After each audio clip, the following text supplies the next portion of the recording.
I'm Laura Linney, and this is Masterpiece Classic.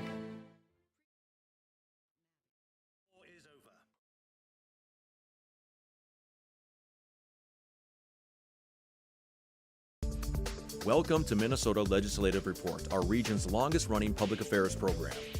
Lawmakers from northeastern Minnesota are joining us today for a recap of the week's activities at the state capitol. This is your opportunity to call or email your legislative questions and have them answered live on the air. Minnesota Legislative Report starts now. Hello and welcome to Minnesota Legislative Report. I'm your host, WDSC News and Public Affairs producer Greg Grell. Minnesota lawmakers had a busy week at the state capitol in St. Paul, and now they begin their Easter Passover break. They'll return to work on April 22nd. So it's a good time to assess progress on important bills and what remains to be done during the final weeks of the 2019 session. This is your opportunity to call with questions for the lawmakers that represent you in St. Paul. Now we have two numbers that you can dial in the local Duluth calling area. Dial 218-788-2844. If you're calling from outside the local area on the Iron Range or in southern parts of the area, dial our toll-free number 1-877-307-8762. Now when you call, a volunteer will write down your question and they'll bring them to me in the studio, and we'll get to as many of them as we have time for today. You can also email your questions to askmlr@wdsc.org. And now it's time to introduce the legislators who are joining us in the studio today, beginning to my left with Representative Mary Murphy, a Democrat from Hermantown. Welcome back. Thank you very much. Senator Jason Rarick, a Republican from Pine City. Welcome. Thanks for having me back. Senator Erik Simonson, a Democrat from Duluth. And with us now, Representative Nathan Nelson, a Republican from Hinckley. Thanks for being here. Thank you for having me here today. Now, I want to start with you, Representative Nelson. You actually are the newest member of the legislature. You won a special election, replacing actually Senator Rarick when he won a special election. So it's kind of been a domino thing going on here. Tell the viewers a little bit about yourself and why you wanted to be a part of the legislature. Okay, well, thank you. I'm from Hinckley, Minnesota. I farm there, and had kind of gotten involved with the Minnesota Farm Bureau and the Day on the Hill, and going down and visiting our legislators and just kind of building relationships there. And kind of over the years, I decided that someday I would like to run for office. And I was always kind of like, someday is going to be a long time out. And it was probably ranked right up there with buying an island somewhere and selling everything I have and moving to there, but a little bit more serious than that, obviously. And it, when Senator Tony Laurie had gotten, appointed to the commissioner position, kind of start of a kind of a chain of events of special elections. And I know in 11 and 11B, they're kind of electioned out for a little while. So I think it'll be good that we don't have a special election for a little while. But, it's something that I'm happy to be here and happy to serve our area, and that my voice can be that of the constituents in St. Paul. Now, you mentioned that you're a farmer. What are your kind of special legislative interests as you're going in? What would you say some of your top priorities will be in the legislature? I think some of my top priorities are, one, in agriculture, being small business, one of the things I'm hearing a lot is health insurance. And, that's something that I see as an issue of whether individuals are self-employed in our district or they work for a small company that doesn't provide health insurance. And the cost of health insurance is something that has really gotten out of control. Whether it's prescription drugs or the insurance itself, and being able to have affordable options that for people is something that I'm hearing a lot. And also the gas tax. People want to have good roads, they want safe bridges, they want to have investment in the infrastructure, but at the same time, there's a concern that the gas tax is kind of hits us hard. A lot of times we drive heavy equipment, bigger vehicles that uses more gas. And it is a big concern in our area. So that's probably two top things that I'm hearing in our area. All right, and we'll probably be getting questions from constituents in your area during the show today, so thank you very much. Let's get started, Representative Murphy, with kind of the big $50 billion question, and that's the budget. The House has set a target of $50 billion. I think the governor supports that. The Senate wants a couple billion left or less. Let's talk a little bit about the big budget bill and what you think is going to happen here during the final weeks. There's going to be compromise, obviously. Well, maybe not obviously. The House is going to pass their bills. The finance bills are all out of committee now and out of the finance committee of their jurisdiction and into Ways and Means. And so the committee work is pretty much done for this year. Bills are still being introduced on a daily basis, but they'll be held over for next year. And nothing is dead over the interim. And the budget will come to be reconciled, but I'm not sure to what degree it'll be less. The Senate had different targets than the House did, and a target is the amount of money each committee can spend. And that was released and about 3 weeks ago. And since then,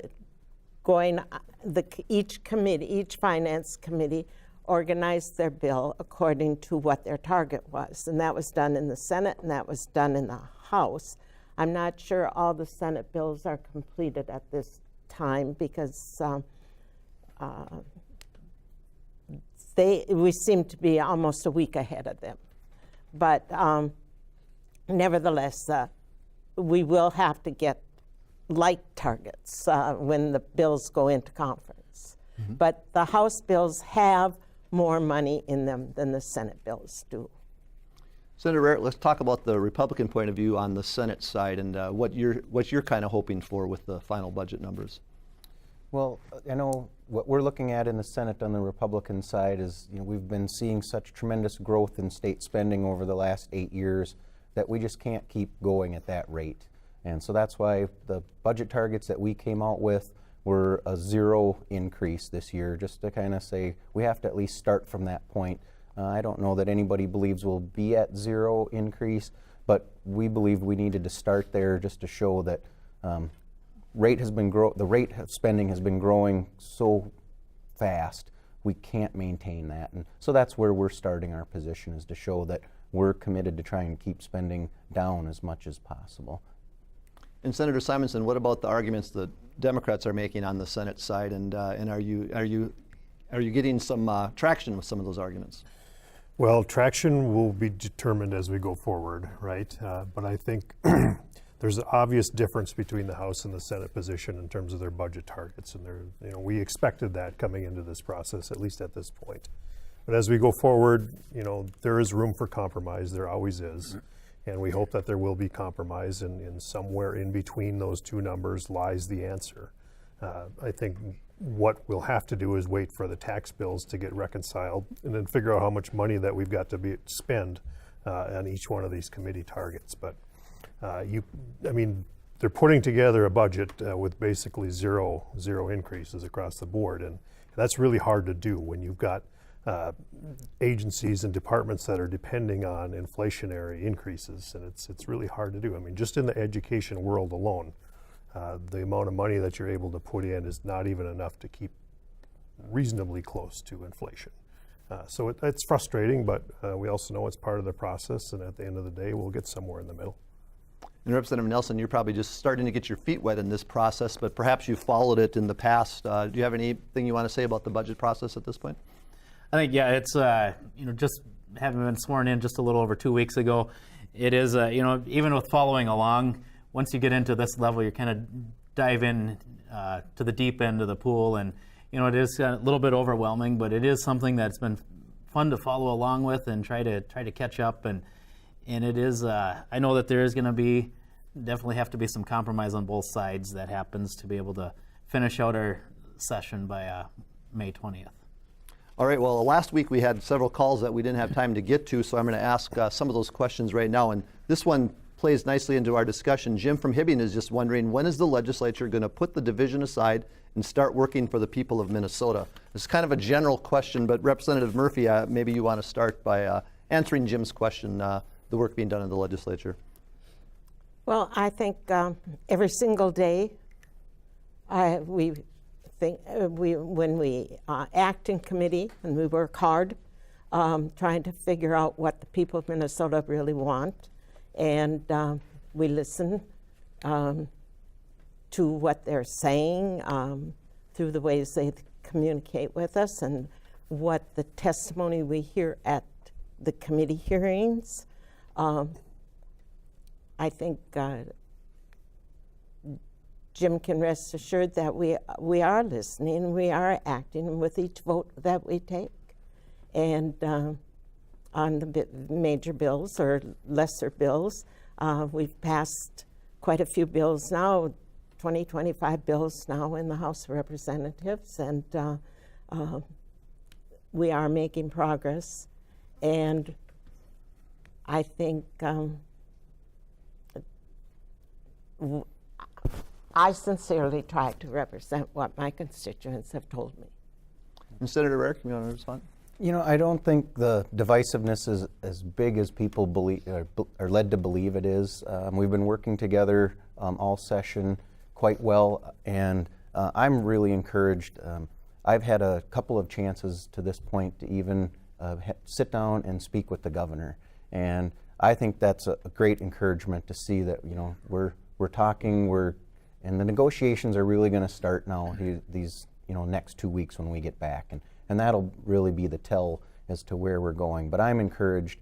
I've known a few of the senators before I got there, but I've been reaching out, and they've been reaching out to me, and it's both sides of the aisle.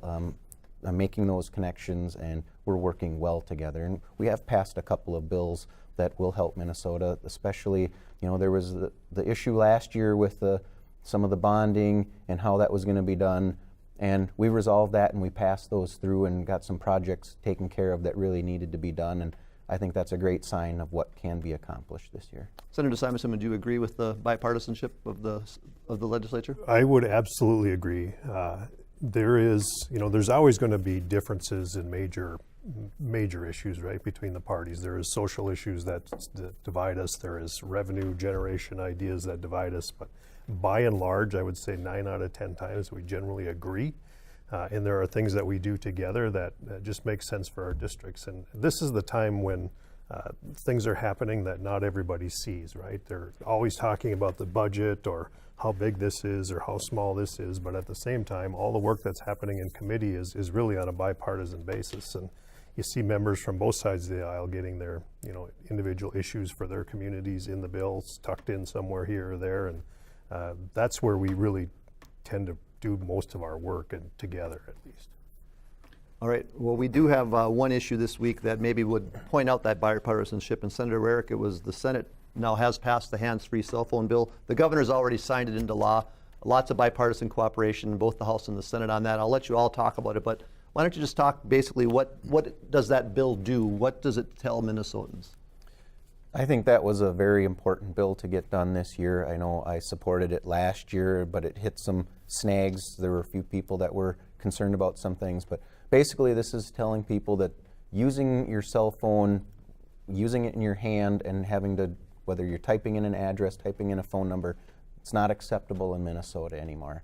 You're going to be limited to hands-free or a one-touch command that you're allowed to do in order to use your phone. So if you want to use your GPS, you can, but you have to have the address typed in before you hit the road. Or if you can open up an app with one touch and then hit something else, that's allowed as long as the phone is being held by some other device on the dash. Or you can pull over and park and do what you need to do and then get on the road again. But it's an epidemic that needs to be dealt with. People believe that they just absolutely have to use this. And I've been saying for a long time, 15 years ago, we didn't have these devices and we survived. So we can survive again, putting them down and focus on driving. Representative Nelson, what is your point of view on the hands-free law?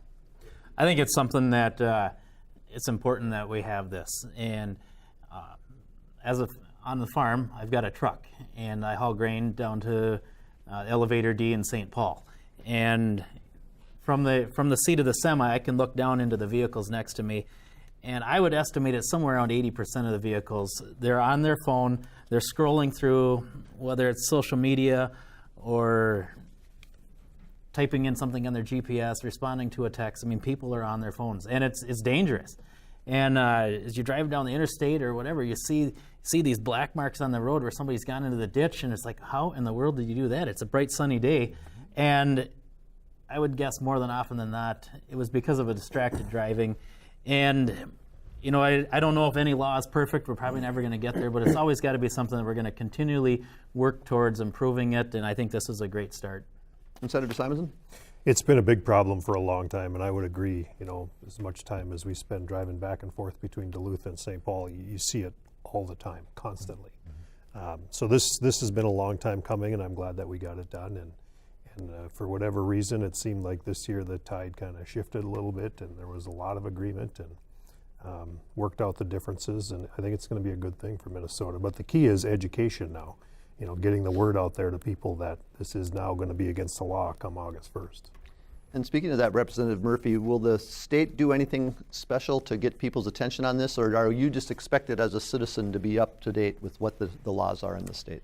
I think that there will be some, maybe some coverage in media and some spots by various people or various groups of people that want to bring the attention to this. And there certainly is a need. I know last night when I was getting in my car to get out of the parking place where I had gone to church, this big van was coming down the alley in front of where I had parked, and she was on her phone. And I thought, gosh, she can't be on her phone. I voted yes.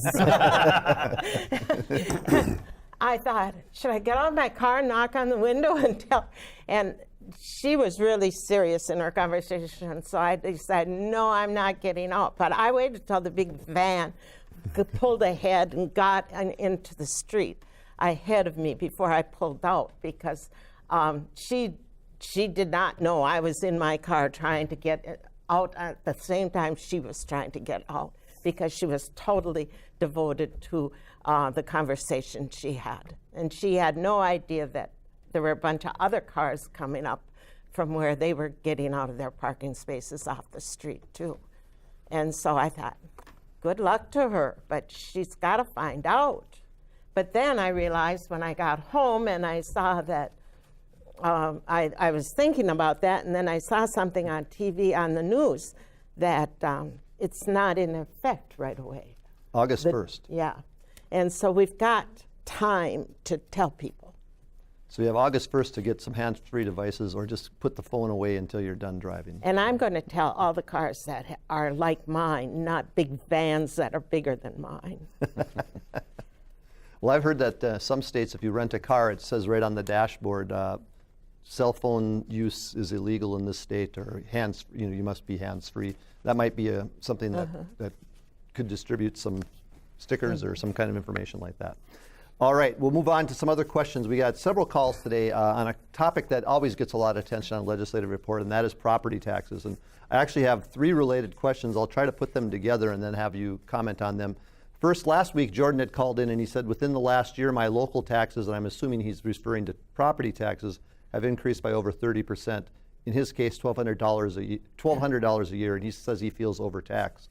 And Albert in Hibbing says, why don't we devote some lottery money to property tax relief? We'll start there and just talk a little bit about property taxes and what, I know none of you serve on a tax committee here, but I think you all hear these questions all the time. So maybe Senator Simonson, I'll start with you, and what measures might be under consideration to give some property tax relief?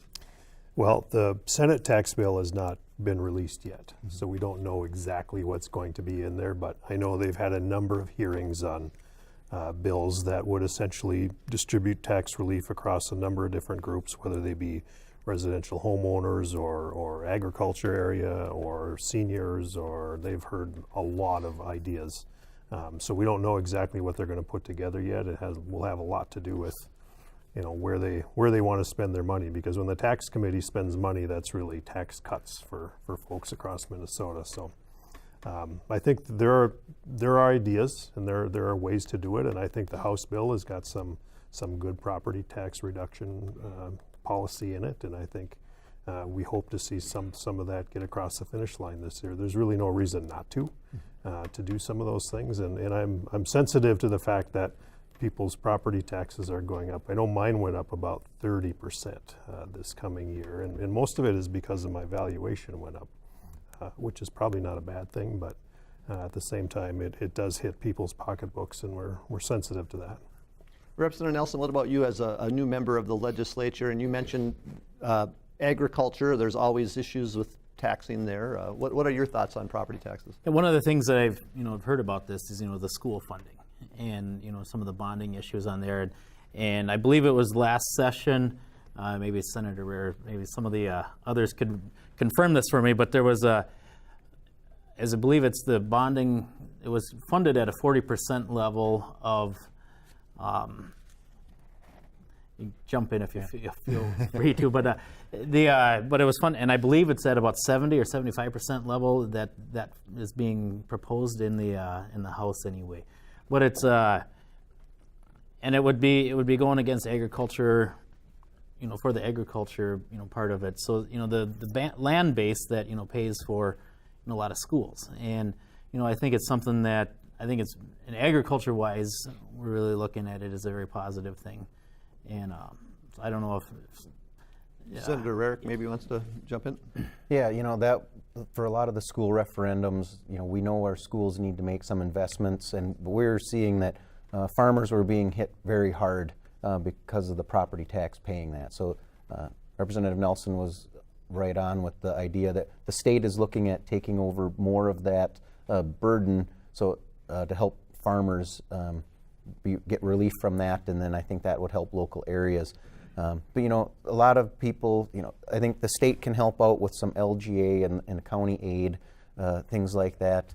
So we're seeing costs of everything go up, and I know in Pine County I've spoken with our county board members. Right now the out-of-home placement for children and some of these other programs are really hitting their budgets hard, and that's something that the state really needs to start looking at. How can we help out? Because I think that's why people are seeing their property taxes going up. Our county's HHS systems their costs are going way up, and they just don't have the property base to be able to handle that. And we need to get our hands around it. Maybe make some investments now to help out with some of these mental health issues, things like that, so we can save money down the line for our counties. And Representative Murphy, I know you hear these questions a lot from your constituents. Any kind of innovative ideas out there right now in either body that maybe could have some inroads on property tax increases? Well, property taxes are set by the local property owners and the counties and the cities, the townships. And if they need more money, it's often in a referendum, and school referendums are the most recent ones that have been increasing because people voted yes, and because knowing what the implications were going to be. But Senator Simonson mentioned it, that the assessed value of homes is going up too in our region. Very much so, and because there's hot markets out there for houses, and houses are rising, and people want houses, and they want land with their houses, and they want affordable housing for them. But what started out as maybe a stretch has now increased in value, and they didn't anticipate that the increase in value were going to come.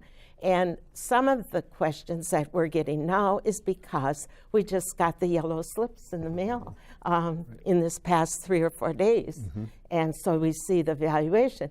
Now, I know that our home, my home, is the home I was born into. And that home was a special project of the United States government under the Works Progress Administration to recover from the Great Depression. Mm-hmm. And the value of the homes for the first homesteaders, which were my parents, was $2,300.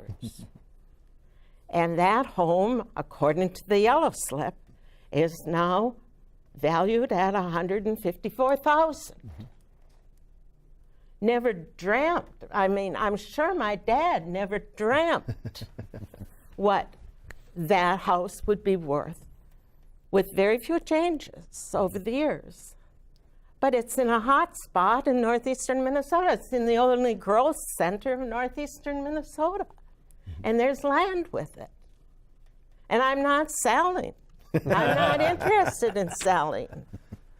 But when you look at what that valuation is and what it's bought 5 kids' education over those years, and it's brought sewer and water to the community over those years, and it's how it's been developed and over the years, yeah, you can see why it's that price today. And you've got to move with it.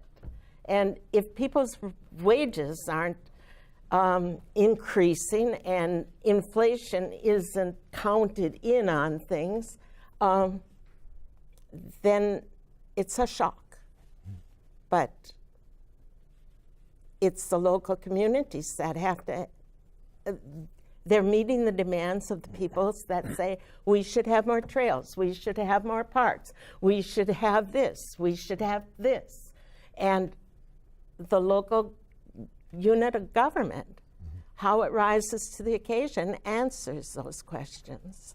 The state listens, and we try through the property tax bills or through the local government bills, we try to meet what we can to that. But property taxes, the rise of property taxes and how it's being done is city, county, township. Township, city, county.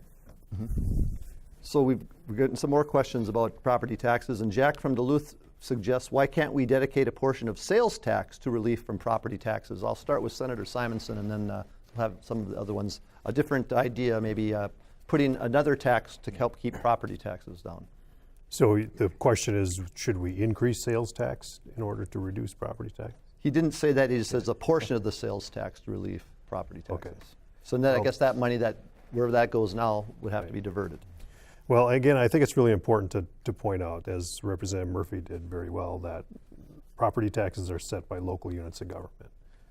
Not every local unit of government has the ability to lever a sales tax.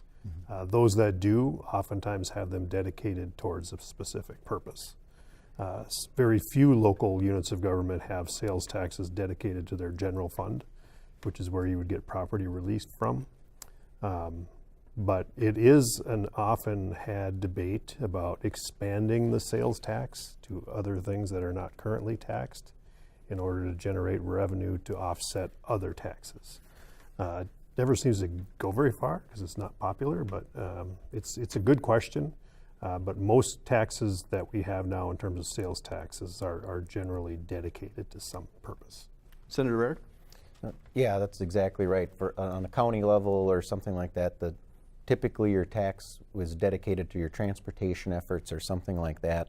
Sales taxes go to the state. But I think that there is a growing movement out there to say we should be moving more towards like a use tax, which a sales tax is, rather than a property tax, so that, you know, when you see people who are on fixed incomes and living in their same home that they have for years and years and years, and watching property values go up, and then that increases the portion of what they're supposed to pay, that people tend to agree that there are problems with that. But yet moving towards more of a use tax, that's a difficult thing to do as well. But those discussions are happening, and it's an interesting concept. And Bill from Hermantown, I'll follow up with this and then we'll move on to other questions. He was saying, why not propose a bill to freeze property taxes for seniors? I think that question comes up every year, to freeze property taxes for seniors. Does a bill like that ever get introduced, or has it had any traction, Representative Murphy? Sure it has, and it's been introduced and it's been done at various times. But we also have that some people get, their taxes are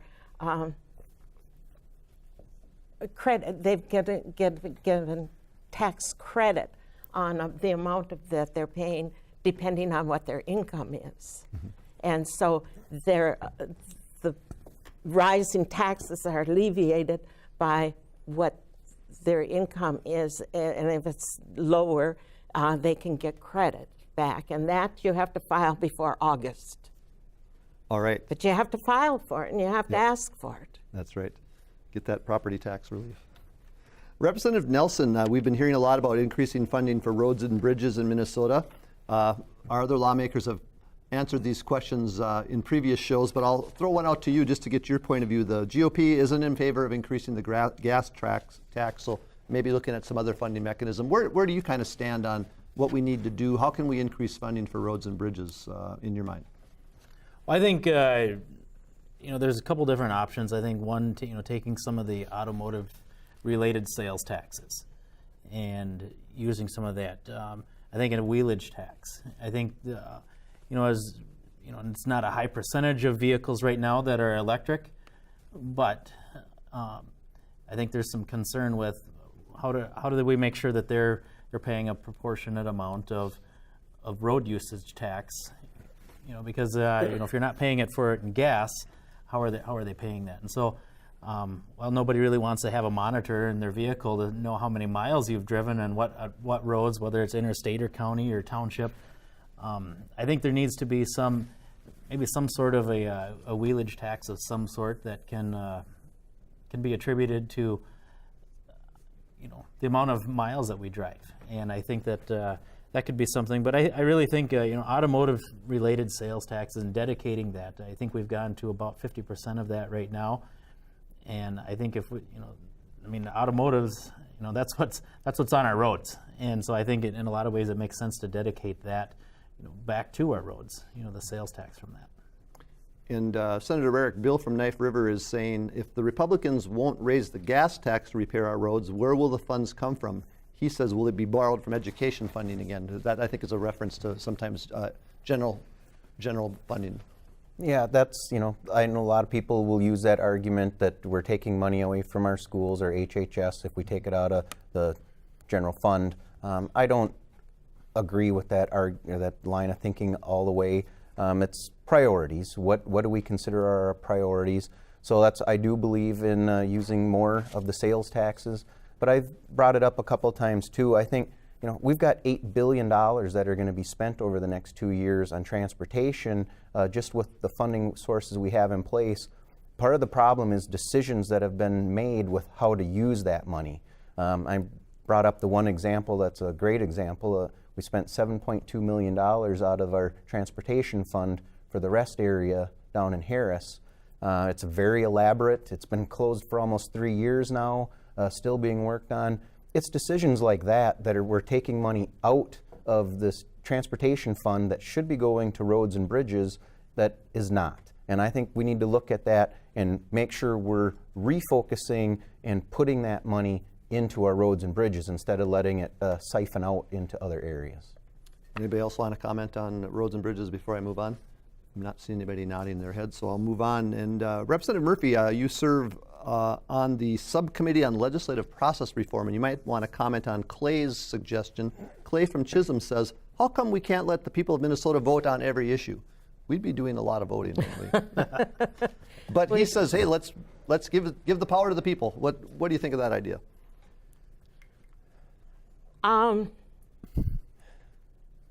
don't know, and the committee that you mentioned meets at the call of the chair, and we haven't had many meetings. Mm-hmm. And so I think maybe in the interim we're going to discuss some of those. But we don't have that. We have a republic, and we have a democratic republic in which you vote for your representatives, and your representatives vote on the main issues. I don't think people are interested in voting on every topic. But the big ones, they do get their voices to the legislators and tell them what they think. And sometimes the legislators listen really hard, and sometimes, depending on the issue, the person isn't heard about enough, and that's when they say, I want to vote. And so that's when they run for the town board, or they run for the county commissioner's district, or they run for the state representative. Whoever did them wrong, they're going to get back by running against them, kind of. On all issues that are before, people live their daily lives, and they don't think that they want to be voting on every issue. Senator Rarick, if folks followed legislative coverage, watched the Minnesota Channel and saw the daily committees, I don't think too many people would want to have to vote on all those measures that you guys are dealing with. No, the concept, I understand where they're coming from, but we spend 5 months full-time, long days, and we still don't get up to date on every issue. We still rely on our colleagues to help us understand. We focus into 3, 4, maybe 5 committees. You dive really deep into those subject areas, and the average person, just like Representative Murphy just said, you're doing your daily lives. There's no way to know every issue that's coming forward. That's why we get sent there to spend that time to learn what the issues are and represent the people that way. And Senator Simonson, nobody's come up with a better way to do it than we do it right now, I don't think. Right, and I think it's really important that we are accountable to our constituencies, right? So at the end of the day, we're taking votes that represent our constituencies, which certainly there are days when we'll take votes that 10% of your group might not agree with, or 20%, or the next day it might be flipped the other way, but ultimately we are responsible to them, and as we run for re-election, that is when that discussion comes up, is did you represent your district? Well, you are watching Minnesota Legislative Report. A lot of good questions coming in this afternoon. Keep them coming as we move on this afternoon. And Representative Nelson, I've got a question for you. The environment omnibus bills have been sent to the floor. Now, I know you've only been there for a short time, but do you have an idea what's in some of the omnibus bills as far as the environment goes? Yes, there's a couple of things that are in there. One of them is really trying to encourage the outdoor activity, and it's I live right next to the St. Croix State Park, so it's fairly easy for me to get outside. And living in Greater Minnesota, it's quite often as simply as walking out your back door.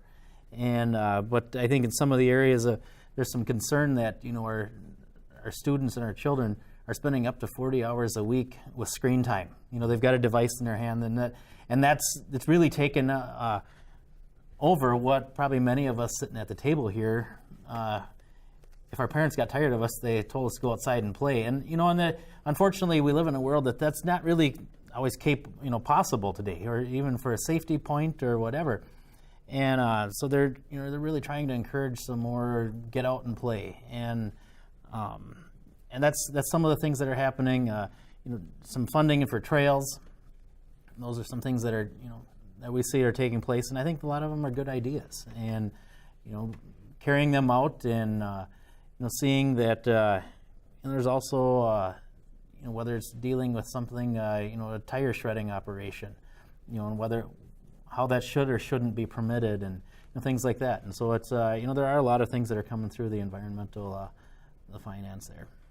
And Senator Simonson, you serve on the Senate side on the Environment Committee. What about from your side? What's on the omnibus bill, or what's in it? So we had a real challenge. The committee was given a cut target of $57 million. So that means that you've got to put together a bill that is $57 million less than the base, which was really hard for Senator Ingebrigtsen to pull together. And but I will say I didn't support the bill. There's a lot of policy in there that I don't necessarily agree with, but I will say that probably the two biggest areas of focus for our committee this year was on chronic wasting disease. That's a big problem in southeastern Minnesota that seems to not be staying in southeastern Minnesota. This is something that we're going to have to invest some money in. The DNR is going to have to figure out how we're going to control this, because if this spreads across the state, we're going to have a major problem going forward. That and invasive species is another big topic of conversation. How do we continue to keep a handle on that? And that is just one of those things that's going to be in front of the legislature for the foreseeable future until we figure it out. But it's really hard to fix any of these problems or work on any of these problems. We don't have any money to spend. And Senator Rarick, we have a question from Jim in Duluth, and you serve on the Energy and Utilities Finance and Policy Committee, so you may be able to help answer this question. Jim is wondering, could you explain, he names 3 amendments which have to do with homeowners' electric bills, which we have to pay to supplement big businesses. He says it's Amendment 7, 8, and 12. I know that gets a little confusing for everybody, but do you know what he's talking about, this supplemental? Senator Simonson knows. Go ahead. I do. So there's some information that's being put out by some of the advocacy groups that's just frankly not true. Our energy omnibus bill there's a number of different pieces of policy in there, but one of the pieces of policy that we considered through the committee work is this concept of clean energy first. And it was a Senator Senjum bill. It's actually a pretty good bill. I think overall what it does in real simple terms is that as utilities come forward and think about new ways to replace maybe going offline coal plants, how they're going to replace that power source, it requires them to put forward a plan for using clean energy before they consider any other form of energy. Part of the problem with the concept is that northern Minnesota is vastly different from the rest of the state. We are not XL Energy. We have a very different load base. 60% of Minnesota Power revenue comes from 12 customers. 12. So we have to be, right. And it's not that we were pushing forward amendments, or not that I was putting forward an amendment to shift the costs from mining companies and paper mills onto residential consumers. It was that we were putting forward amendments to force the Public Utilities Commission to really consider the cost of what these rate increases do, not just to residential ratepayers, but to commercial and industrial ratepayers as well. So there was some information that went out that said, you know, this bill is going to shift costs onto residential ratepayers. That's absolutely not true. That was not the whole point of that exercise. And that bill is not moving yet because, frankly, it's not ready to go forward yet. And Senator Rarick? Yeah, you know, as we move towards the renewables, that's one of the things, you know, our big companies especially, they need that reliability. They need to make sure that base load is there. And that's one of the, I think our next area of focus really needs to be on storage. We can't really move forward with wind and solar the way people are hoping until that storage piece is there. And I think that's what we were talking about here in committee was we can't just keep moving forward with these renewables until it's affordable. And that was the point of the amendments, to say we want to move forward with renewables, we all agree with that, but let's do it at a pace that's affordable. Too many times we look at these big industries and we say, oh, they can afford it, but we'll run them out of business. And so I think we all see it. That's where the trend is going, and the technology is going to move, but I believe that next key and our focus needs to be on storage so that we can continue to build. Without it, that base load isn't there and the reliability won't be there. Okay. Representative Murphy, we haven't talked about this yet, but you set a pretty big number in the Capital Investment Committee, the bonding bill as it's called. This is typically a non-bonding year, but you set a $1.5 billion number on that. Talk a little bit about the bonding bill and what do you think the odds are that we're going to have some form of a bonding bill passed before May 20th? I think we will have a $1.5 billion bill considered by the House of Representatives. I don't believe that the Senate is ready to accept that number at this time, or maybe ever. But we have to look at the circumstances today. There are needs in the state. If you've read the editorial in the newspaper today, the regent from the University of Minnesota was talking about the needs at the university for HEPR, asset preservation at all the universities' campuses in the state, and the state university system has the same buildings that need upkeep, and buildings that need preservation, and buildings that need roofs, and buildings that need heating and cooling, and all kinds of upkeep that have that we have the capability of doing this year. Department of Budget Management says that we could safely have a bill of $1.5 billion that would address all those needs of all the state agencies in the state across the lines. And we can have a balanced regional bill that affects every part of Minnesota. And we know what the interest rates are at this time. We don't know what the interest rates are going to be next year or 3 years down the road. And we know what the interest rates are now. We know that we have a AAA rating with the bond givers on Wall Street. And we can do this with debt receipts for a $1.5 billion bill. And so that was the target that I was given by the leadership based on what the Department of Budget Management had said.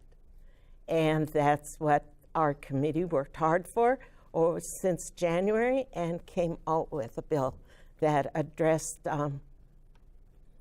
all kinds of needs, not just wants, but needs of our state agencies and our cities and towns across the state that came forth. We listened to proposals from over 160 communities or agencies in the state, and we think we have a fair, balanced bill that recognizes needs throughout. Senator Rarick, is there an appetite for a bonding bill on the Senate Republican side this year? You know, we have not had many talks about bonding this year. We've been focusing on the budget and how we're going to work that out. You know, I believe that in the end, if there are some emergency situations or some, asset preservation that can be done, but I just don't see that size of a bonding bill coming out of the Senate. Next year is your typical bonding year, and I've worked with a number of folks talking about it, and we've got a AAA rating right now, but if we go too deep into debt and bond too much, we may not be able to keep that rating. So I think we need to be careful and not overextend ourselves. And I think, we can do our tours, we can look at things over the off-season and do the bonding in the year that it's supposed to be done, and that's next year. But will there be something that comes this year? I would believe there would be, but it's going to be small. I would like to say that that's fine if we're willing to do that. And then budget management, the Department of Budget Management have said that we have the capabilities of, in the 2-year biennium, of a $3.5 billion bill. And so if we want to wait for have a $3 billion bill, that is just fine with me and my committee.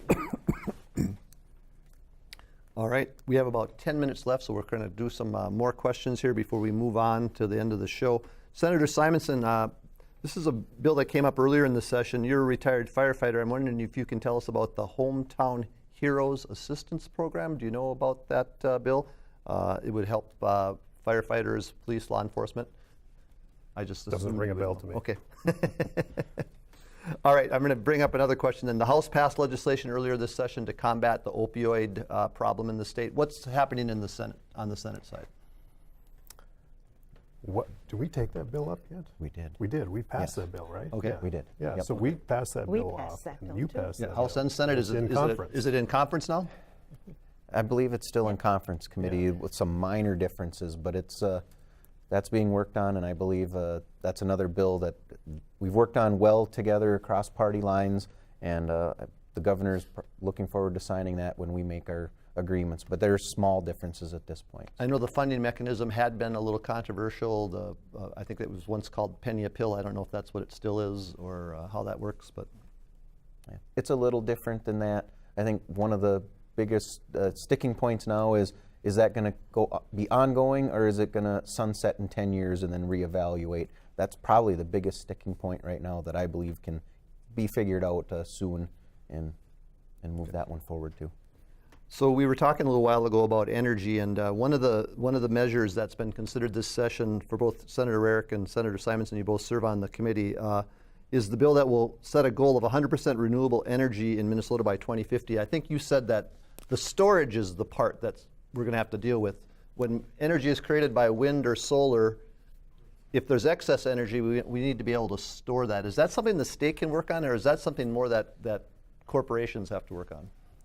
Well, that's definitely going to come from industry and folks working on it. But just like the state created incentive programs for solar and wind in years past, I believe that we need to shift now and put those incentives towards storage so that industries will start turning their focus there. The appetite is there for wind and solar. That's going to happen without government incentives now. It's the storage piece that's needed. It's either that or people have to accept that we have to keep nuclear in the package if we're going to be carbon free. And Senator Simonson, are the utilities on board for that 2050 deadline? Well, I don't. I think there's broad acceptance that we are going to get much closer to 100% by 2050. I think by and large, the economy and the market is pushing the industry in that direction, regardless of mandate. But I think this storage issue is really important as we go forward, because it's not just the state of Minnesota, right? We're part of a larger grid that really is kind of encompassing the whole Midwest. So we need to work together with our other state partners. And I think it's very important to point out that one of the goals of renewable energy is reducing our carbon emissions into the atmosphere. And if you look broadly at our state as a whole, energy production is not the highest contributor to CO2. We need work that we need to do in our transportation sector as well as our agriculture sector. So it's not that we don't want to get to more renewable energies, because we do, but we need to go there in a pragmatic way.